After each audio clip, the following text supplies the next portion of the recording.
সবাইকে আসসালামু আলাইকুম। রিয়াজ কিচেন থেকে সবাইকে স্বাগত জানাচ্ছি নতুন আরও একটি রেসিপি দেখার জন্য। আজকে তৈরি করে দেখাচ্ছি মুগ ডাল দিয়ে হালুয়া। আমরা তো সবসময় বুটের ডালের হালুয়া এবং সুজির হালুয়া খেয়ে থাকি। এই হালুয়াটাও মন্দ লাগে না, খেতে ভালোই লাগে। আশা করছি আজকের রেসিপিটি ভালো লাগবে।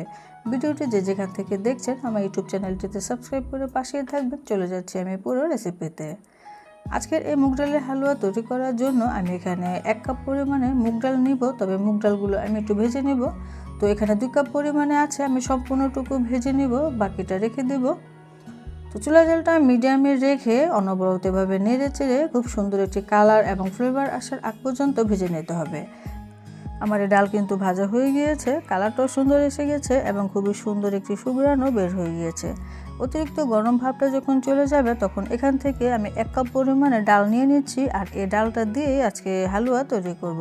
আজকের হালুয়াটা আমি ভিজিয়ে রেখে ব্লেন্ড করে তারপরে হালুয়া তৈরি করব, কিন্তু শুকনো অবস্থায় গুঁড়ো করেও হালুয়া তৈরি করা যায়। তো আমি ভালো করে ধুয়ে এটাকে 2 থেকে 3 ঘন্টার মতো ভিজিয়ে রেখেছিলাম, ফুলে ডাবল হয়ে গিয়েছে। এখন এই পানিটা ফেলে আমি ব্লেন্ডারে ব্লেন্ড করে নিব। যদি দেখা যায় ব্লেন্ডারে ঘুরছে না, তখন সামান্য একটু দুধ দিতে পারেন বা পানি দিতে পারেন, তারপরে খুব ভালো করে ব্লেন্ড করে নিতে হবে। তো একটু হালকা দানা দানা থাকলেও কোনো সমস্যা নেই। আমার ব্লেন্ড করা হয়ে গিয়েছে, এখন আমি নামিয়ে নিচ্ছি। আমার ডালটা কিন্তু খুব সুন্দরভাবে ব্লেন্ড হয়ে গিয়েছে, আমরা যে ভিজিয়ে রেখেছিলাম সেই কারণে। তো হালুয়াটা এখন তৈরি করবো, সেজন্য চুলায় একটি ফ্রাই প্যান বসিয়ে দিয়েছি, আর এখানে আমি 3 টেবিল চামচ পরিমাণে ঘি দিয়ে দিলাম। সেই সাথে দিয়ে দিতে হবে 2 টেবিল চামচ পরিমাণে তেল। আপনারা চাইলে পুরো রান্নাটা ঘি দিয়ে করতে পারেন, আমি 2টা সমন্বয়ে রান্নাটা করছি। এখন এখানে দিয়ে দিচ্ছি 4টি এলাচ। আর এরকম হালুয়ার মধ্যে আসলে তেল বা ঘিয়ের পরিমাণটা একটু বেশি দিতে হয়, তা না হলে হালুয়া কিন্তু রুক্ষ হয়, খেতে ভালো লাগে না। এলাচিটা যখন হালকা ভাজা হয়ে যাবে তখন আমি সেই ব্লেন্ডারে ব্লেন্ড করে রাখা ডাল দিয়ে দিচ্ছি। আপনারা চাইলে এই ডালকে শিলপাটাও বেটে নিতে পারেন। তো এখন চুলার জালটা লোতে রেখে এরকম অনবরত নেড়ে চেড়ে তেলে আর ঘিয়ের মধ্যে ডাল ভেজে নিতে হবে। তো ভাজতে ভাজতে দেখা যাবে কিছুক্ষণের মধ্যে ডালটা এরকম কালারটা চেঞ্জ হয়ে গেছে। তো কিছুক্ষণ পরের অবস্থায় এটা ডাল পুরোপুরিভাবে চেঞ্জ হয়ে গিয়েছে, ভাজা হয়ে গিয়েছে। এই অবস্থায় এখানে দিয়ে দিতে হবে চিনি। তো আমি এখানে 1 কাপ ডালের জন্য 1 কাপ চিনি দিচ্ছি, তবে আপনারা চাইলে একটু বাড়িয়ে কমিয়ে দিতে পারেন। এখন এই চিনিটা দেওয়ার পরে নেড়েচেড়ে একটু ভেঙে নিতে হবে। চুলার জালটা অবশ্যই লোতেই রাখতে হবে। এখন দিতে হবে লিকুইড দুধ। আমি এখানে 1.5 কাপের মতো লিকুইড দুধ দিয়ে দিলাম। এটা আমি প্রথম থেকেই জাল দিয়ে একটু ঘন করে রেখেছিলাম। তো 2 কাপের মতো দুধ লাগতে পারে। এখন নেড়ে চেড়ে খুব ভালো করে মিশিয়ে নিতে হবে। চুলার জালটা অবশ্যই কমই রাখতে হবে, তা না হলে কিন্তু হ্যান্ডেল করা যাবে না।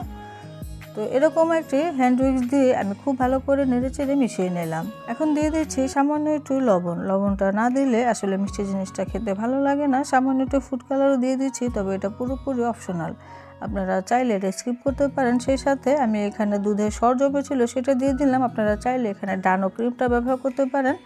তো কয়েক টেবিল চামচ ডানো ক্রিম দিলে এই টেস্টটা বহুগুণে বেড়ে যাবে। এখন নেড়ে চেড়ে খুব ভালো করে মিশিয়ে নিতে হবে আর ভুনে নিতে হবে।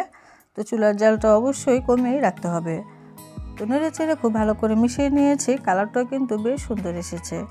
এখন এরকম নেড়ে চেড়ে ভুনে নিতে হবে, আর নাড়া কোনোভাবেই থামানো যাবে না।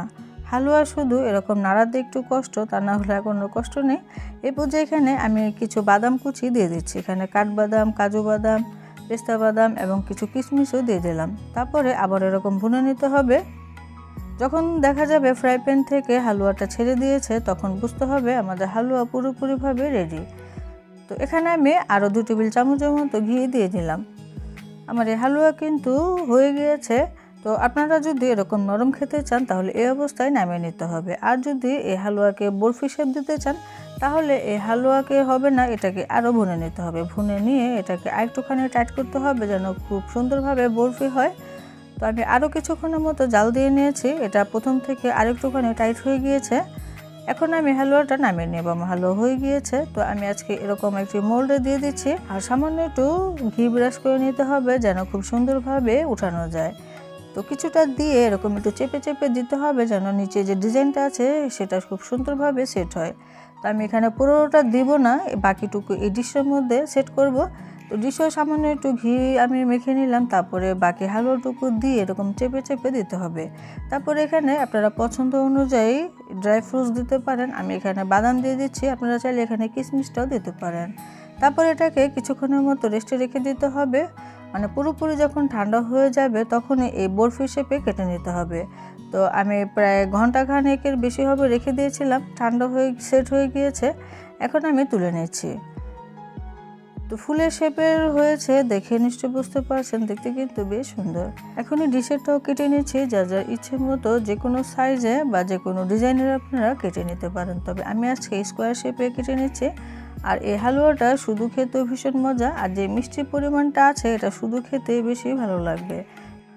আর যদি আপনারা রুটি দিয়ে খেতে পছন্দ করেন তাহলে আমার হিসেবে মিষ্টির পরিমাণটা আরেকটু বাড়িয়ে দেবেন এবং ঘিয়ের পরিমাণটাও বাড়িয়ে দিতে হবে, তাহলে এই হালুয়াটা খেতে আরও বেশি মজা লাগবে। তো আমি তো পরিবেশন করলাম, আবার দেখতেও সুন্দর হয়েছে, খেতেও কিন্তু আলহামদুলিল্লাহ অনেক মজার হয়েছে। বুটের হালুয়া থেকে যেমন বুটের ডালের একটা ফ্লেভার আসে, তো মুগ ডালের হালুয়া থেকে মুগ ডালেরই একটা ফ্লেভার আসবে।